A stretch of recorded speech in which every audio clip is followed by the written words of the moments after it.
Eu sou Mário Persona e essas são as respostas que eu dei aos que me perguntaram sobre a Bíblia. Mas esse capítulo 5 de Gênesis me faz lembrar da história que aconteceu com um cristão que ele costumava ler a palavra, a Bíblia, todas as noites com sua família, e era religiosamente, toda noite, eles, em determinado horário, eles sentavam na sala para ler a Bíblia. E nessa noite apareceu uma visita, apareceu um sujeito lá para visitá-lo. E ele ficou sem saber o que fazer, né? Ele explicou: olha, aqui a gente costuma ler a Bíblia todas as noites. Ah, não tem problema, eu acompanho com vocês, tal. Esse costume eu tinha também lá quando eu morava em Alto Paraíso, depois também, né, quando voltei para Limeira, para Santos, nós sempre líamos juntos, em família, a Bíblia, todas as noites, uma época, depois teve uma época, no começo era todas as manhãs, antes do café da manhã, depois os filhos vão crescendo, tem escola, tem aquela coisa toda, aí passou para a noite, e eu me lembro que às vezes chegava alguém, a gente punha na roda para ler junto, né? E foi interessante até porque lá em Alto Paraíso teve um grupo de hippies, né, de pessoal de comunidades alternativas, tal, que eu disponibilizei minha casa para eles quando eles precisavam dormir na cidade e tal. Então chegava um ônibus de madrugada, 1 da madrugada, chegava um ônibus, um monte de cabeludo lá, e eles iam me procurar, eu na minha casa, porque eles sabiam que lá eles iam ter pousada de graça. Não tinha na cidade, tinha um hotelzinho lá, mas aquele pessoal era muito durango, né? Não tinha dinheiro. Então eles dormiam no chão, no tapete, saco de dormir e tal. E às vezes eu deixava a porta aberta, às vezes eu levantava de manhã, tinha lá meia dúzia deitado na sala, chegaram no ônibus da noite, né?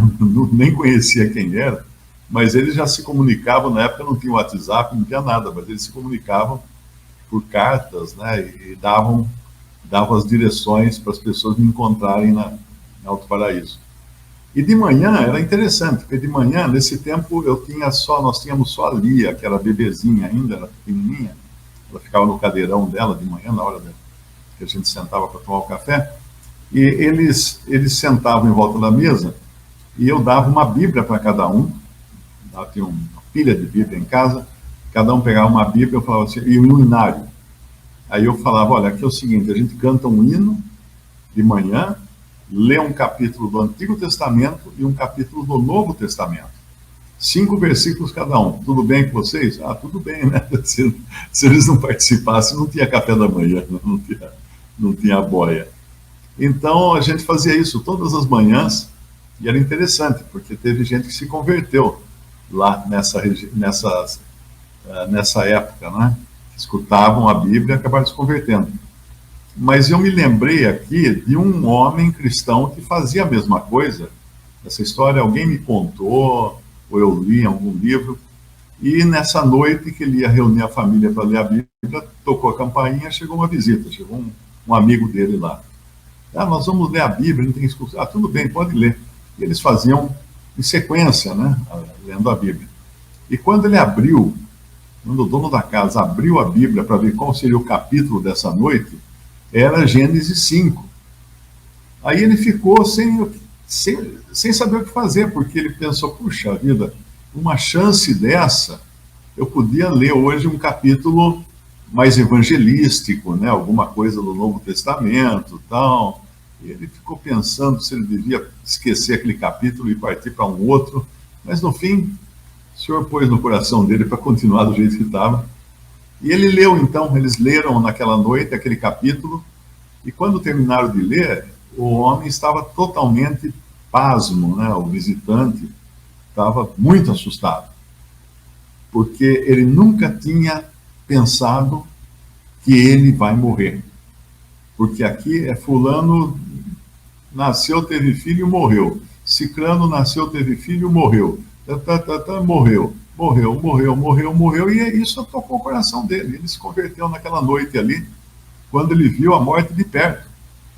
E é interessante nós olharmos esse capítulo, porque ele mostra algumas coisas. Por exemplo, ele mostra que aquilo que o Senhor falou lá no Jardim do Éden era absolutamente verdade, né? Quando disse a eles que, quando o Senhor disse a Adão e Eva, da árvore do conhecimento do mal, dela não comerás, isso está em Gênesis 2,17, porque no dia em que dela comeres, certamente morrerás. Talvez naquela hora Eva podia ter comido e falar assim, não funcionou, viu? Enganou a gente. Não. Naquele momento eles já tinham morrido espiritualmente. E agora eles começavam a morrer também no seu corpo, na sua carne. E cada um de nós começamos a morrer no dia em que nós nascemos. Ninguém se espante de um dia morrer, porque isso já começou lá atrás. Quando nós chegamos nos 30 anos de idade, mais ou menos, o nosso corpo, ele troca a cada 7 anos aproximadamente, o nosso corpo troca todas as células do corpo. Então a pessoa que você é hoje não é a mesma que estava 7 anos atrás. Eu sei que às vezes você vai ficar chateado com isso, porque você não gostava muito da sua aparência de 7 anos atrás e continua com a mesma aparência, só que mais velho, né? Mas é assim que funciona. O nosso organismo vai trocar células a cada aproximadamente 7 anos, e quando chega nos 30 anos, mais ou menos, que é o topo da vida do ser humano, é o topo da vida, é o momento em que ele chega ao máximo da sua vida, quando há um equilíbrio, inclusive, entre as células que são produzidas e as células que morrem. Aí ele começa a declinar. Aí ele dobrou o cabo da Boa Esperança, ele agora começa a declinar, vai ter mais células morrendo do que sendo produzidas no seu corpo. E então, aquilo que o Senhor falou lá em Gênesis 2 era verdade, absolutamente verdade. Se eles comessem da árvore do conhecimento do bem e do mal, eles morreriam. Agora, tinha uma outra árvore lá que, por incrível que pareça, eles não quiseram comer primeiro, que era a árvore da vida. Tanto é que Deus, para preservá-los, fechou o jardim do Éden. Colocou os dois fora do Éden, trancou o portão e não deixou entrar, para que eles não comessem da árvore da vida e vivessem daí indefinidamente como no seu estado de pecadores. A morte, então, nesse caso, era uma serva, era um benefício. Para um pecador, a morte acaba sendo um benefício, porque se a gente não morresse, imagina que desastre que seria, viveríamos que nem zumbis, aqueles filmes de zumbi que o cara fica andando na rua, caindo pedaços de pele no chão, se arrastando, perdendo dedo, perdendo mão, mas ainda bem que a morte interrompe esse caminho aqui. Mas para quem só tem aqui, isso é um desespero total. Se a sua vida se limita a esta vida, você não tem nada. Quanto tempo você tem? Eu me lembro sempre daquele pregador que chegou para um jovem e falou: e aí, jovem, o que você pretende fazer da vida? Ah, eu pretendo estudar. E depois? Eu pretendo me formar. E depois? Eu quero fazer uma faculdade. Que bacana. E depois? Eu quero arrumar um emprego. E depois? Eu quero constituir família, encontrar uma esposa, né, constituir família. E depois? Eu quero comprar uma casa, viajar, me aposentar. E depois? Depois, não sei, né? Acho que eu vou morrer.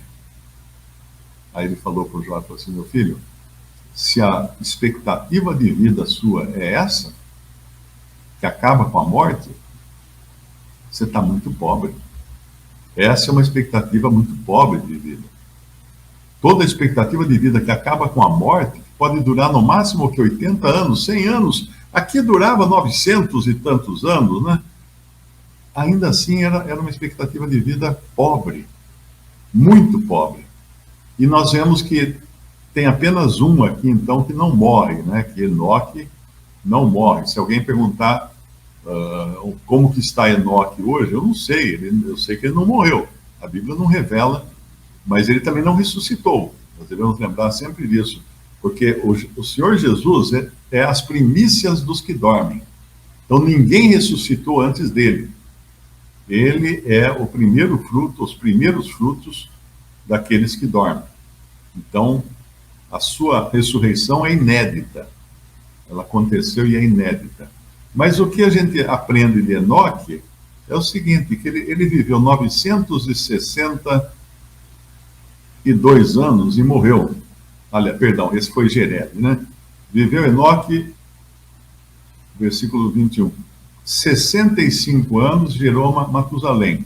E andou Enoque com Deus, depois que gerou Matusalém, 300 anos, e gerou filhos e filhas.